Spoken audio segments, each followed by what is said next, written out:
Элеттен алыстап, кой жиликтерин усту кандабууну билбей калгандарга маалымат болсун. Жамбаш, жото жилик, чүкөлүү жилик деп да коебуз. Чүкөсү болот бул жерде. Кашка жилик.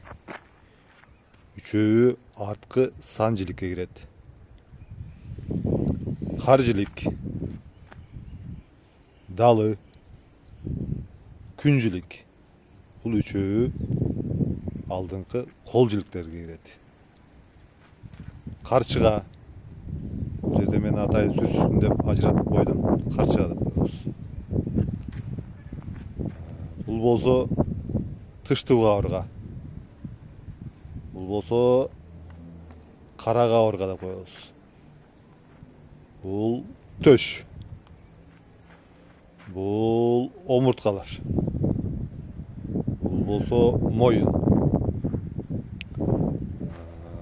Баарыңыздар эле билесиздер, муну баш дейбиз.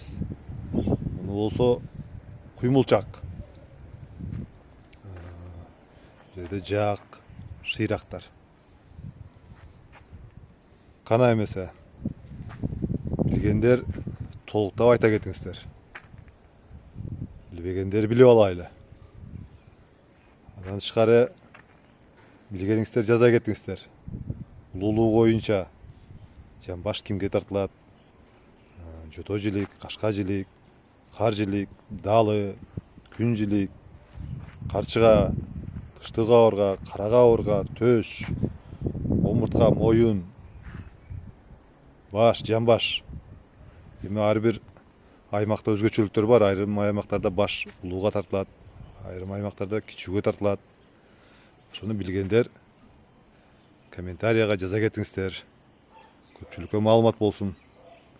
Кармаган орозоңуздар кабыл болсун. Биз болсо бул жерде жылкынын, уйдун, койдун эттерин сүрсүтүп атабыз. Андан тышкары чучуктар бизде сүрсүгөн. Сонун болуп сүрсүп,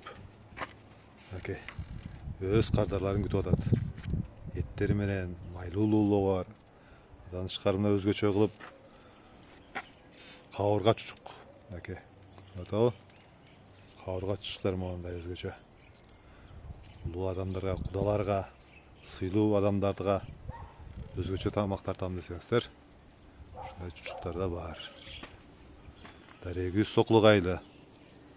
Экрандагы телефон аркылуу байланышып, баалары жөнүндө билсеңиздер болот.